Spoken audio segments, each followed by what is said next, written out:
Hello, I'm Jack Auer, member of the Nauset Honors Video Production class. Imagine what a world without technology would look like. It's hard to imagine, because almost all of our lives revolve around it. Advancement in technology happen each and every day, and Nauset is taking advantage of it.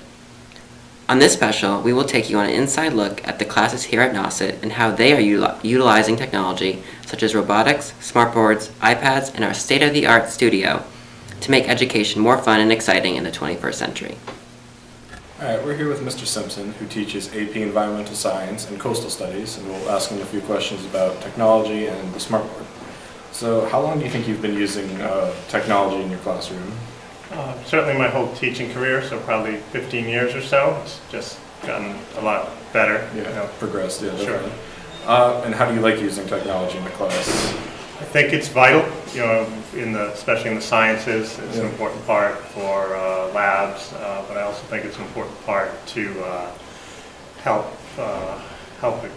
explain the information to Yeah, the exactly. students. And how do you like using, for example, smartboards?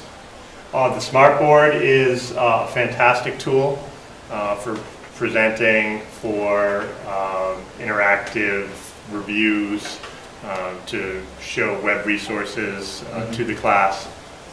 So I really like it. Yeah, so then is that what you probably say you use it mostly for, or is there anything else you just would use it as a tool for? I think it's a great tool for, one of my favorite new things is the Quizlet Live. Oh, yeah. Played that yet? Oh yeah, we've done that a few times. Okay, so that's great. But for instance, this is an interactive map of one of the labs we're doing.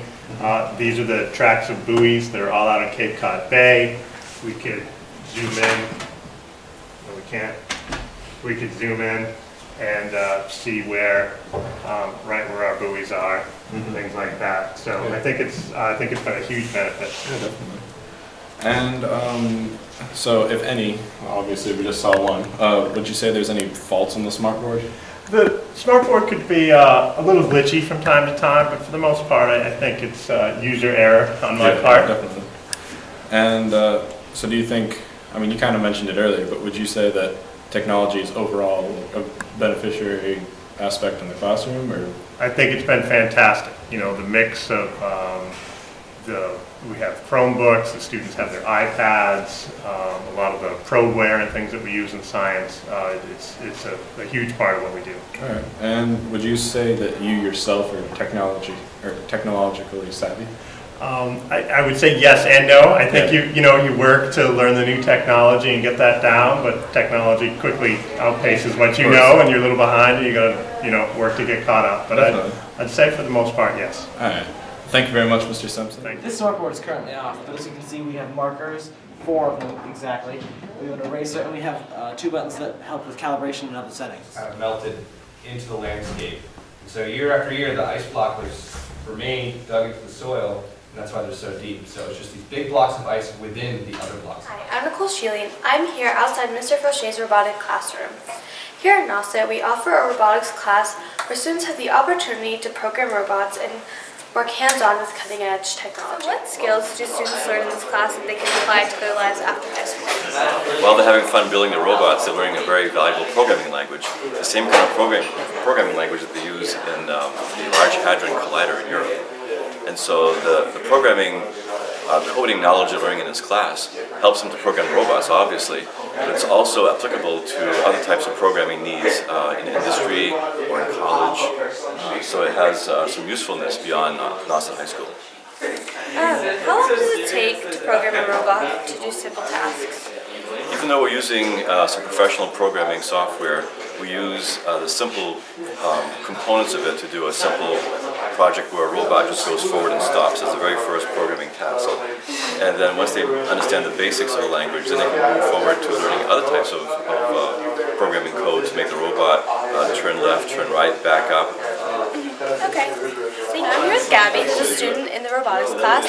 Could you show me what you're working on and give it a little example? Okay, so what I'm working on right now is a robot that will use an ultrasonic sensor to, well, a light sensor that will read the shades of colors on a piece of paper, and will use the reflecting of a light to sense what shade it is, and from there it'll produce a musical note and will end up making a song, like kind of like a record player, a CD type thing.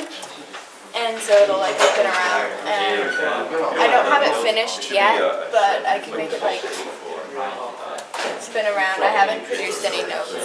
I'm still testing the pattern.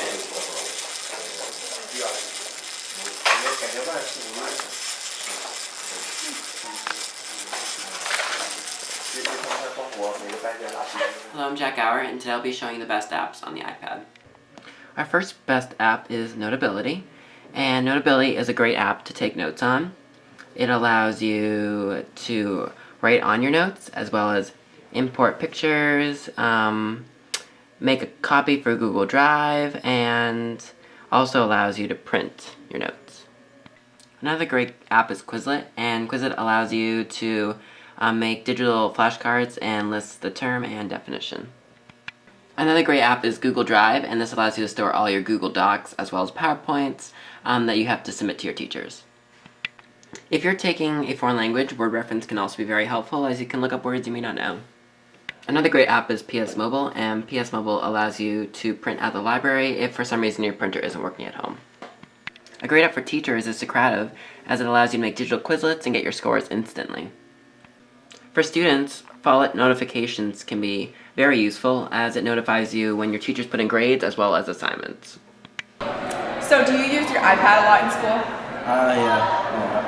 So what classes do you use your iPad in, and where do you think you use it the most? I use it in biology and English, and I probably use it the most in biology. So what do you do with it usually? He puts everything on Google Classroom, so I go on Google Classroom for like the agenda and all my work and it's online. So do you use your iPad a lot? Yeah, I do. So what classes do you use it in, and what do you do with it? I use it for Spanish, taking notes, and I use it for English, like writing my papers, and for Quizlet, making a bunch of quizzes to study for. All right, Mr. Hoyt, can you explain to us what you're about to do with this machine here? We're going to use this machine to carve the Nauset logo in Bobby's tabletop. So, yeah. What I'm doing is calibrating the Z-axis.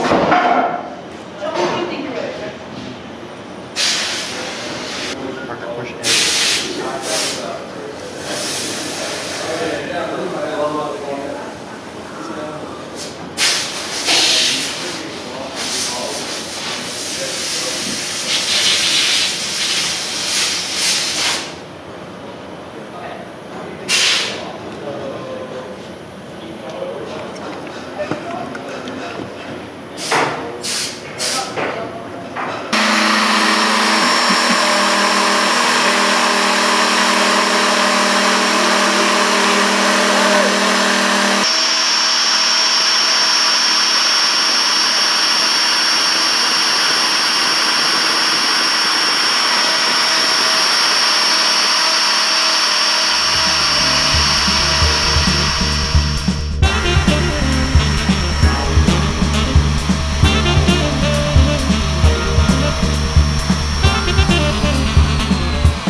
I'm Parker Cameron, and today we're going to be talking about 3D printers and technology, and we're here today with Mrs. Orlandella. Alright, so can you explain who's allowed to print? Is it just the classes, or is anyone allowed to print Nauset? Anyone's allowed to print at Nauset. We do want to make sure that it's a viable print. So what we mean by that is it builds from the bottom up, as you can see here. So if we were building something like a capital T, right, when the arm comes out of the capital T, it's just going to melt down. So we need to make sure that there are proper supports in place. So we don't want to waste the material. So what we ask is after a student designs something, that he or she gives it to either Mr. Souza, who is the SolidWorks teacher here at Nauset High School, Ms. Zendich, or to me, and we will just pop it into the computer to make sure that it's a viable print. It's a two-stage process. Students are creating an STL file using a CAD program, whether it's Tinkercad 123 Design or a really robust one, which is SolidWorks. Again, that's taught by Mr. Souza. So 123 Design is free in the Nauset App Store, so any student can download it on the iPad. And from there, you'll create an STL file. So the STL file is your build. It's your architectural design, if you will. And so from there, we need to make sure that it can go into the Ultimaker or into the MakerBot Replicator Plus. So what we need to do from there is go from an STL file to a G code. What a G code is kind of like mathematics with an XY axis, right, where you plot points. Okay, so what this is doing right now is it's listening to the code which plotted the points X, Y, and Z, which is your vertical. So once it goes into there, it creates the code, the G code, which will then be printed by the machine. Huh. All right, so how long does the average print take? Well, this one has 21 minutes left, and it's only going to be about this big. So some people say 1 inch an hour, but it's kind of, it's hard to tell because you can make solid items, you can make items that have like a honeycomb center or a completely hollow center, so it depends. So the programs are Tinkercad, and what are the other two? There's these are my favorites, but if you really want to be an expert and you want to really move forward to see if this is a job for you, because these are this is the way of the future, and many jobs are created by people who know such programs as SolidWorks. So if you know SolidWorks, that's a wonderful skill to have. So again, you want to be the expert, that's a class that Mr. Souza teaches right upstairs here in B Building. If you want to see if it's for you and kind of design something, whether it's a little puzzle piece or a keychain, or you can go right into your iPad, and again, 123D Design is an AutoCAD program for free, and Tinkercad is online. All right, thank you. So I'm Parker Cameron, and this has been all about 3D printers. All right, so this is the cordage they use. This is it's called PLA, and this is silver. Right now there's pink in here, so this will be printing pink.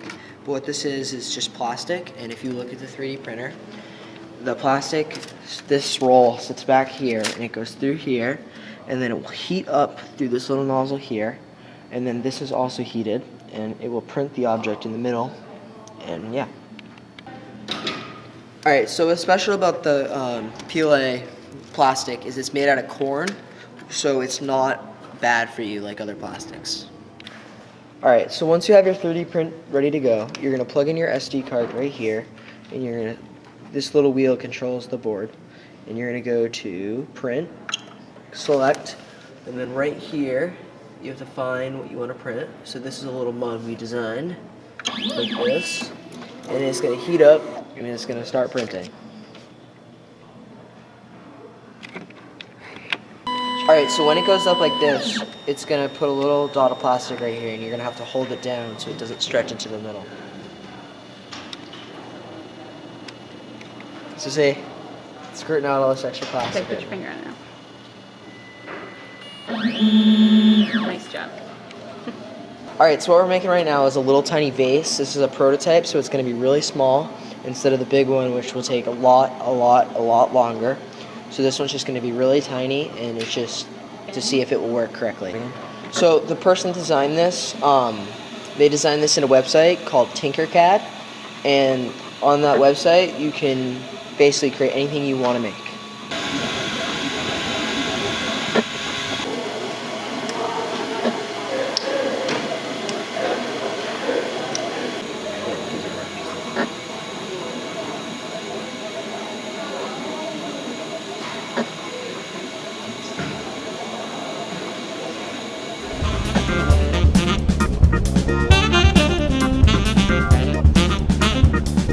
This backdrop here is where we filmed Fleming's Forum as well as Half Hour with Jack Hour. This is where the superintendent films his show and other companies can come and project their logo onto the black screen and film whatever they need to film. Right here is where we film most of our clips for Nauset News. Doesn't look like much, and that's because it's a green screen, so we project it behind the scenes. This unit over here is what powers up the TriCaster. Once that's turned on, we come over and turn on the TVs, and then you click on channel 22, and then start live production. Up at the left-hand corner of the TVs, you can see the 3 different camera shots available. When I move over to program, if I change to camera 2, it changes the shot that we're actually recording. And there's also camera 3. We have certain title screens for each specific show, such as Nauset News or Fleming's Forum. This microphone here is how the director is able to communicate to the camera people inside the actual recording studio. These numbers correspond to the numbers on the microphone, and you bring them up to control the volume. This is the voice of God, and you press this button to talk to anybody that's in the studio, and everybody can hear you, and you can use it for cues and mic checks. There are 2 different types of microphones. This one is a lavalier, and you clip this to the collar of your shirt, and they're battery operated, so you don't need to plug them in, and the batteries are right here, and you just take them out when you're finished. Plug-in microphones are similar to lavaliers in the aspect that they clip onto the collar of your shirt. However, they need to be plugged in because they're a longer range.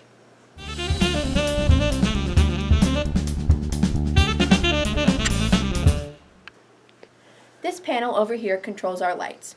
The light system here at Nauset is comparable to those at professional news centers, such as WBZ News. The lights are also very environmentally friendly. This chart here shows where each light is in the studio.